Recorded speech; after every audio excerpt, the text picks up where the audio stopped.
Ciao, ciao à tout le monde. Voilà, c'est Didier Bourguet, le missile et ce matin, je vais rendre un petit témoignage, mais je pense que comme titre, on peut dire considère tout comme ta dernière chance. Voilà. Il faut considérer tout ce qui vient comme toi, comme opportunité, comme ta dernière chance. Wandi? Oui, oui, viens.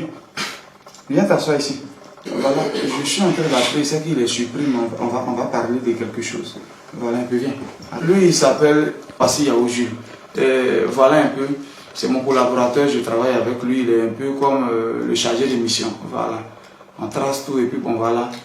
Lui il va en premier, puis moi je descends après. Ce que je veux dire, je l'ai appelé, il est surpris, c'est pas de quoi je vais parler, mais il faut que je parle de ça. Peut-être que son exemple peut, voilà, son cas peut servir d'exemple à d'autres personnes. Dans les débuts, j'étais en Italie, quand je l'ai connu, il était le manager de mes artistes. Hein. Voilà, des artistes que j'ai mis sans les avoir vus, tout et tout. Donc, quand je suis venu, quelquefois, je les appelle, venez, j'ai un petit anniversaire, puis ils venaient.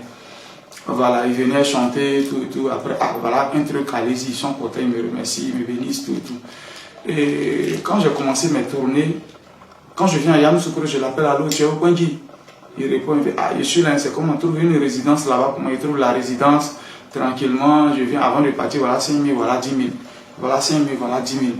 Et un jour, bon, c'est aussi un grand fan de Didier Le Gouret. Donc un jour, il me voit, ah boss, le travail que tu fais là, moi aussi j'ai des projets dedans, j'ai des trucs, voilà un peu, si on pouvait aller voir telle personne, je suis déjà allé voir telle personne, tout pour les vendre des terrains, tout. J'ai dit, bon attends, j'ai négligé, je suis parti.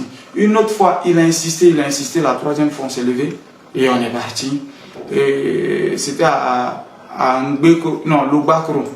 On est parti, il n'y a pas de souci, c'est bien parce qu'on a collaboré. Voilà comment, ayant vu son idée, sa manière de voir, de développer, tout dit, bon attends, je le garde près de moi. On a fait la première tournée. Après la première tournée, on est sorti. Hermonko, Yamoussoukro, Daloa, passé par ici à Gagnoa et on a fini. Quand on est arrivé, il a dit, bon, il faut aller te reposer. Moi aussi, je retourne auprès de ma petite famille. Toi, va te reposer. Sa base était Yamoussoukro. Donc, il vient. Et là, il avait une somme un peu consistante. Après 1 ou 2 semaines de tournée, ça pouvait faire avoisiner les 700 000 ou 800 000 par là. Il est venu, il avait cette somme. Quand il est venu, je vais vous expliquer ce qui s'est passé. Vous voyez un peu en toute chose. Quand quelqu'un a duré dans la galère, quand quelqu'un s'était dur sur lui, vous savez, quand tu n'as rien, il y a l'humiliation, il y a tout ça, il y a des mépris, il y a des trucs, tout et tout. Donc, tellement il a eu l'argent tout de suite, en si peu de temps, tout de suite il a voulu se venger. Quand je dis venger, ce n'est pas dans le mauvais sens, c'est-à-dire aller sur ceux qui lui avaient manqué de respect, non. Mais les frustrations, quand vous êtes au maquis, ceux qui payaient tout et tout de suite, quand il a vu l'argent, tellement il était content, il a versé l'argent sur le lit, il était en train de danser.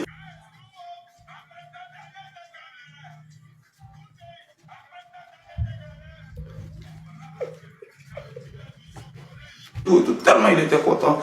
Pendant toute la semaine, on s'est gâté. Il appelait tous ceux qui l'ont frustré. C'est comment?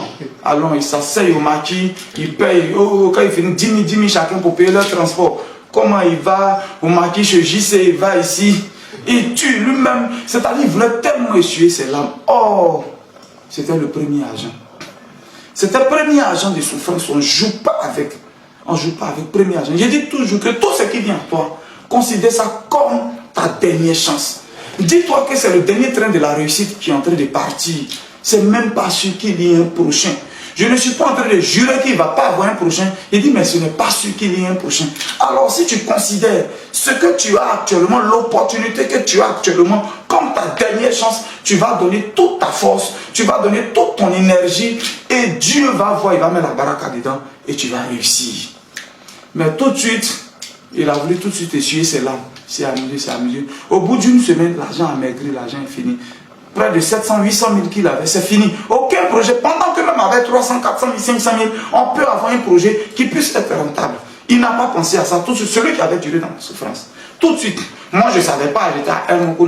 Bon, le séjour normal est fini. Chez lui, il pense qu'il va avoir encore mieux que ça. Alors, il n'a pas considéré ça. Je vais dire à quelqu'un, quand tu penses avoir mieux, tu ne prends pas soin de ce que tu as actuellement entre les mains. Parce que tu penses avoir mieux ailleurs. Donc tu ne prends pas, même dans les relations. Quand tu penses qu'un homme, tu peux avoir mieux que lui, celui-là, tu ne prends pas soin de lui. C'est comme une femme. Alors, je peux avoir mieux qu'elle. Tu ne prends pas soin d'elle. C'est un trésor que tu as en main. Tu ne prends pas soin de ça. Big up encore à Anna et puis à Armel. Big up à vous. Et pour lui donner une leçon, Dieu m'utilise. Je ne l'appelle pas. Il s'est dit, mais attends, le boss ne m'appelle pas aujourd'hui. Demain, le boss ne m'appelle pas. Je ne l'appelle pas. Il m'appelle, allô boss, le travail, on reprend quand? J'ai dit, je vais te faire signe, je me repose. Repose-toi. Il m'appelle un jour, 2 jours après, boss, c'est comment? Et là, tout de suite, ça a commencé à faire guin dans sa tête. Tout de suite, tout le film a commencé à revenir. Je ne l'appelais plus. Je ne l'appelais plus. Le dernier train, le prochain train n'était pas en train de venir. C'est comme si le dernier train était passé tout de suite sur ta vie. Et tu n'as pas été à la gare.